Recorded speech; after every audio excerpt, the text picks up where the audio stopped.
Hello, नमस्कार। मैं doctor Surendra खंसली, ज्योतिष आचार्य।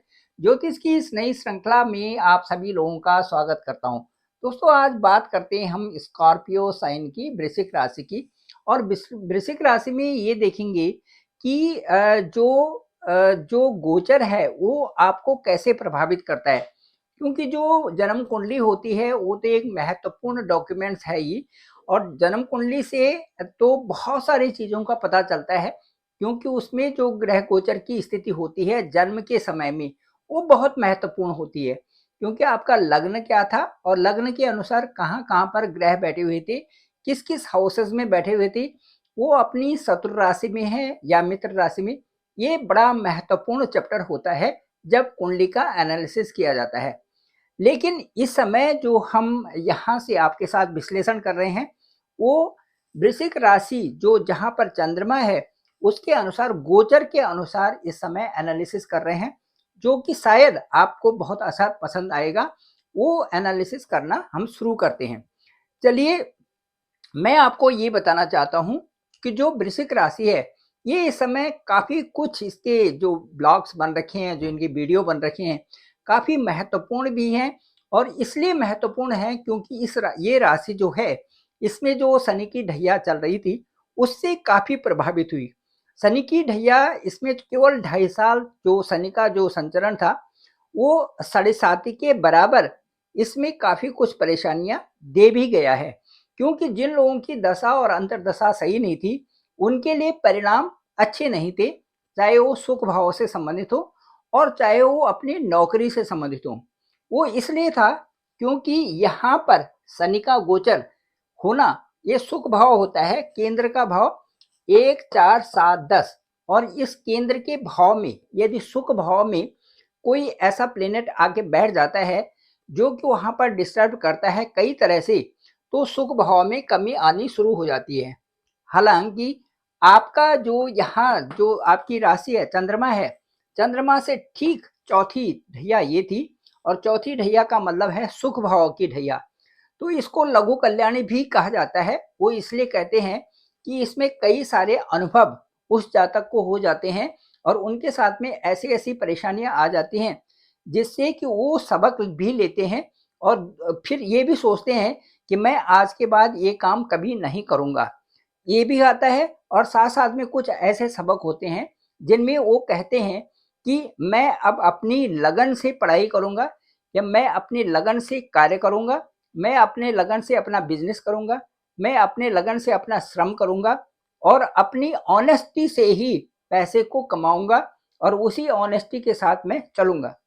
इसके साथ-साथ में कुछ लोगों को इसी ढैया में और साढ़े साती में कुछ ऐसे अनुभव होते हैं जिससे वो जीवन पर्यंत ईश्वर की शरण में चले जाते हैं और ये कहते हैं अंदरूनी अंदरूनी मन से, वो ये महसूस करते हैं कि मैं जागृत अवस्था में केवल ईश्वर की सत्ता के अनुसार ही हूँ और ईश्वर की सत्ता ही सर्वश्रेष्ठ है। इस तरह के अनुभव इस ढैया में या जो शनि की साढ़े साती है, उसमें इस तरह के अनुभव होते हैं। वो इसलिए कि जो शनि है वो स्वयं रूप में शिव ही है। स्वयं रूप में वो जो है हमारे कर्मों के ऊपर जो सर्वोच्च न्यायाधीश के रूप में शनि को ही बनाया गया है। इसलिए शनि की ढैया में और शनि की साढ़े साती में इन सब चीज़ों का महसूस होना स्वाभाविक है। चलिए बात करते हैं कि आपका स्वास्थ्य कैसा रहेगा जनवरी के महीने में। इससे पहले मैं आपको बताना चाहता हूँ कि जो अलग-अलग ग्रह हैं, उनके अलग-अलग नक्षत्र होते हैं, वो बड़े महत्वपूर्ण होते हैं। जैसे हम गुरु, गुरु को लेते हैं। इस समय देखिए ये वृषभ राशि में यहाँ पर गुरु गोचर कर रहे हैं और गुरु के जो नक्षत्र होते हैं, वो पुनर्वसु, विशाखा और पूर्वा भाद्रपद होता है। तो जो गुरु के नक्षत्र में इस समय गोचर कर रहे हैं, वो है शनि। इसी तरह से जो जो जो जो जहाँ पर जो शनि है, शनि के जो नक्षत्र हैं वो हैं पुष्य, अनुराधा और उत्तरा भाद्रपद। ये हैं शनि के नक्षत्र। और शनि के उन नक्षत्रों में से एक नक्षत्र में, पुष्य नक्षत्र में गोचर कर रहे हैं मंगल। मंगल आपके भाग्य स्थान में है। इसी तरह से जो मंगल के जो नक्षत्र हैं वो मृगशिरा, चित्रा और धनिष्ठा, ये है मंगल के नक्षत्र। अब इन नक्षत्रों में जब कोई भी ग्रह कहीं पर भी वो गोचर उस स्थिति में कर सकता है। इसी तरह से बुध के नक्षत्र जो हैं वो वो है श्लेषा, ज्येष्ठा और रेवती। तो ये है ये बुध के नक्षत्र हैं। उसके बाद शुक्र के यदि नक्षत्र हम लेते हैं तो भरणी, पूर्वा फाल्गुनी और पूरा साड़ा, ये है शुक्र के नक्षत्र। इस समय शुक्र भी शनि के साथ में ठीक सुख स्थान में गोचर कर रहे हैं। यदि शुक्र के लिए कहा जाए तो सुख की अनुभूति कराने वाले शुक्र ही हैं। शुक्र ही संपदा को देने वाले हैं। शुक्र ही आपका सौंदर्य को देने वाले हैं। इस समय शुक्र इस स्थान के लॉर्ड हैं, सप्तम भाव के लॉर्ड हैं। इसका मतलब है कि वैवाहिक जीवन आपका अच्छा रहेगा, क्योंकि सुख भाव में बैठे हुए हैं शुक्र। सुख भाव से कई प्रकार की नई चीजें या एक दूसरे के साथ में अच्छा पति पत्नी का अच्छा एक दूसरे के साथ में व्यवहार में रहना, एक दूसरे को गिफ्ट देना, ये जनवरी के महीने में संभव है। इसके साथ साथ में मैं ये कहूंगा कि जो शुक्र हैं ये कई प्रकार की संपदाओं के मालिक भी हैं। शुक्र से हम शादी भी लेते हैं, तो शुक्र से हम लव रिलेशन भी लेते हैं। ये सारी चीजें शुक्र से पता चलती हैं। इसके साथ साथ में जो लग्न है, यदि आपके स्वास्थ्य के बारे में हम कहें तो लग्नेश बैठे हुए हैं ठीक आपके भाग्य स्थान में यहाँ पे। अब ये जनवरी के महीने में जो 20 जनवरी तक तो यहीं रहेंगे और 21 जनवरी के बाद यहाँ पर चले जाएंगे। तो जो 6, 8, 12 जो हाउसेज होते हैं, ये थोड़ा ये रोग स्थान है, ये आयु स्थान है और ये मोक्ष स्थान है। इसलिए इन स्थानों में जब भी गोचर होता है किसी ग्रह का, उस समय उनसे वही प्रेडिक्शन करनी जरूरी होती है। मंगल यदि यहाँ पर जाते हैं तो अष्टम का मंगल ठीक नहीं समझा जाता, जो कि किसी प्रकार से छोटी मोटी चोटें, साथ साथ में किसी बीमारी को बढ़ा देना, या साथ साथ में कई प्रकार की परेशानियां वहां पर आनी स्वाभाविक हो जाती हैं, क्योंकि अष्टम में मंगल इसी तरह की जो पति पत्नी में किसी प्रकार सा उलझने भी यहाँ पर आ जाती हैं। 21 जनवरी के बाद ये सारी चीजें यहाँ पर आने से कई प्रकार के डिस्टर्बेंसेस भी आते हैं। इसलिए स्वास्थ्य आपका 20 जनवरी तक तो बहुत अच्छा है।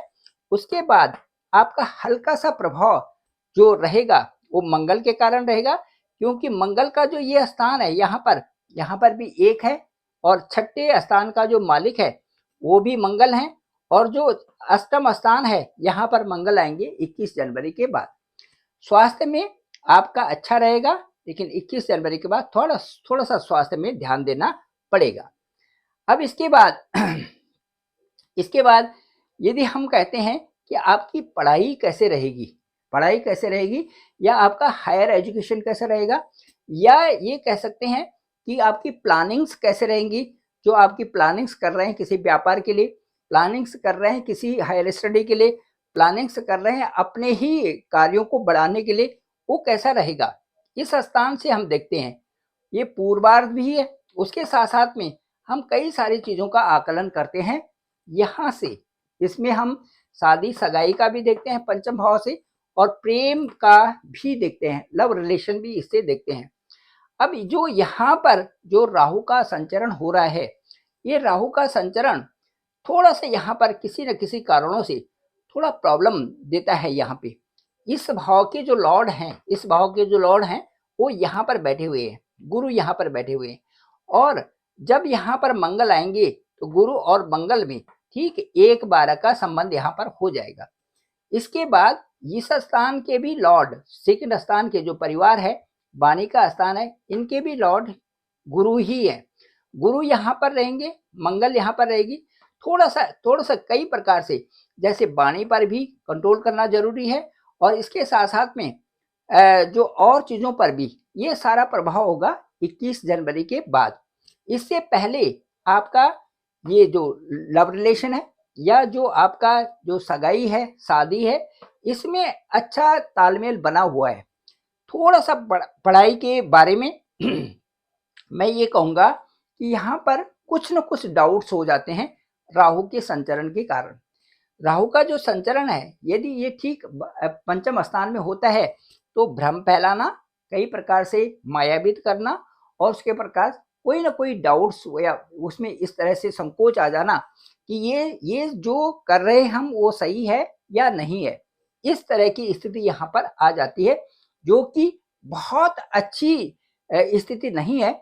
लेकिन चूंकि गुरु का प्रभाव रहेगा, इसलिए काफी कुछ हद तक पढ़ाई में कोई ज़्यादा डिस्टरबेंस नहीं आएगा। अब उसके बाद यदि हम चलते हैं ठीक इस हाउस में चलते हैं, तो इस हाउस के जो लॉर्ड हैं वो चंद्रमा है। चंद्रमा तो 202 दिन में एक राशि को चेंज करके दूसरी राशि में चले जाते हैं। यहाँ पर जो प्लेनेट है वो मंगल है, और मंगल का मैं ये कहूँगा कि जो भाग्य है, भाग्य में हालांकि यहाँ पर मंगल नीच के है, और यहाँ पर जो सूर्य का है, सूर्य यहाँ पर अच्छी स्थिति में है। तो सूर्य यहाँ पर जब 13 जनवरी तक सूर्य की अच्छी पोजीशन है, और मंगल यहाँ पर जो एक अच्छे परिणाम देंगे आपके भाग्य के लिए। ये भी ठीक 20 जनवरी तक आपका भाग्य भी अच्छा है। लक्ष्मी स्थान पर यहाँ पर बैठे हुए हैं मंगल, इसलिए जो यदि आप कोई इन्वेस्टमेंट भी करना चाहें तो कर सकते हैं। लेकिन 20-22 जनवरी के बाद आपको थोड़ा सा उसमें सोचना पड़ेगा कि जो इन्वेस्टमेंट हो रही है वो सही हो रही है या सही दिशा में है या नहीं है। इसमें पहले फोकस करें अपने आप को, और फिर अपना जो डिसीजन है फिर उस पर आप अपना निश्चय ले सकते हैं। यदि इस हाउस की बात करें तो ये आपका व्यापार का है, और यहाँ पर व्यापार के लिए जो आवश्यक है वो बुध अच्छा होना चाहिए, उसके साथ शुक्र अच्छा होना चाहिए, उसके साथ सूर्य अच्छे होने चाहिए, क्योंकि सूर्य इस घर के हैं, बुध इस घर के मालिक हैं, और इस घर के चंद्रमा मालिक हैं, और इस घर के बृहस्पति मालिक हैं। जो आपके लग्नेश हैं वो मंगल हैं। तो सबसे पहले व्यापार के लिए आपके लग्नेश को देखेंगे। लग्नेश की हालांकि नीच है लेकिन स्थिति अच्छी है, 20 जनवरी तक बहुत अच्छा है। उसके बाद सूर्य को देखेंगे जो इस घर के मालिक हैं, सूर्य यहाँ पर हैं, सूर्य की स्थिति बहुत ही बेहतर है। उसके बाद इस घर के मालिक को देखेंगे बुध, बुध भी सूर्य के साथ में है, बहुत अच्छी स्थिति है। इसका मतलब है उसके साथ साथ में यदि हम इस घर के मालिक को देखते हैं जहां से हम साझेदारी पार्टनरशिप चलता है, तो इस घर के मालिक हैं शुक्र, शुक्र शुभ भाव में है। तो शुक्र, बुध, सूर्य और मंगल, ये चारों अच्छे स्टेटस इनका है, अच्छे जो है भावों में इस समय विद्यमान है।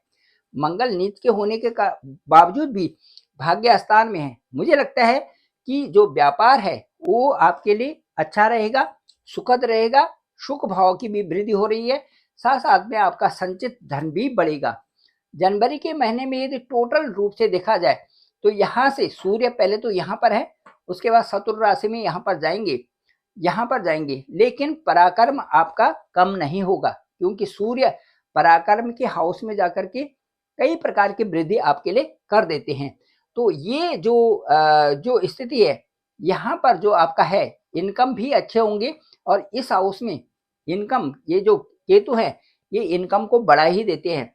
हालांकि एक छटपटाहट से रहती है कि किस तरह से ये बहुत अच्छे रूप में हो जाए, लेकिन उनके बावजूद भी इनकम के स्रोत जो है वो आपके बने रहेंगे, और आप अच्छी लगन से कार्य करते हुए आगे भी बढ़ेंगे। कुल मिला के यदि पूरी कुंडली का विश्लेषण किया जाए तो आपके लिए जो ये मंगल प्रधान जो राशि है वृश्चिक राशि, ये आपके लिए जनवरी के महीने में भी बहुत कुछ ला रही है, और आपको उस दिशा में ले जा रही है जहां से आपका पूर्ण उत्थान हो रहा है। Thank you very much. मैं डॉक्टर सुरेंद्र खंसली, ज्योतिष आचार्य। डिस्क्रिप्शन भी मेरा नंबर है 9868280191। आप डायरेक्ट मुझे कॉल भी कर सकते हैं। आपके हॉरोस्कोप, आपकी कुंडली को देखते हैं, आपका लग्न क्या है, आपके कहाँ कहाँ पर ग्रह बैठे हुए हैं, क्या दे रहे हैं, और आपकी दशा अंतरदशा क्या है, इन सब का विश्लेषण करके नवांश कुंडली भी देखेंगे। साथ साथ में आपकी गोचर कुंडली देख करके जो भी दशा और अंतरदशा है उस पर विचार करके आपके साथ वार्ता की जाएगी। मुझे लगता है वो पुष्ट वार्ता होगी और आपको संतुष्टि भी करेगी। आप सभी लोगों का धन्यवाद, आप सभी लोगों का आभार। मेरे इस चैनल को आप जरूर सब्सक्राइब करें और दूसरे ग्रुप में भेजें, ताकि सभी जो लोग सब्सक्राइब भी करें और इससे उनकी जानकारी भी हो सके। आप सभी लोगों का पुनः आभार, पुनः सभी का धन्यवाद।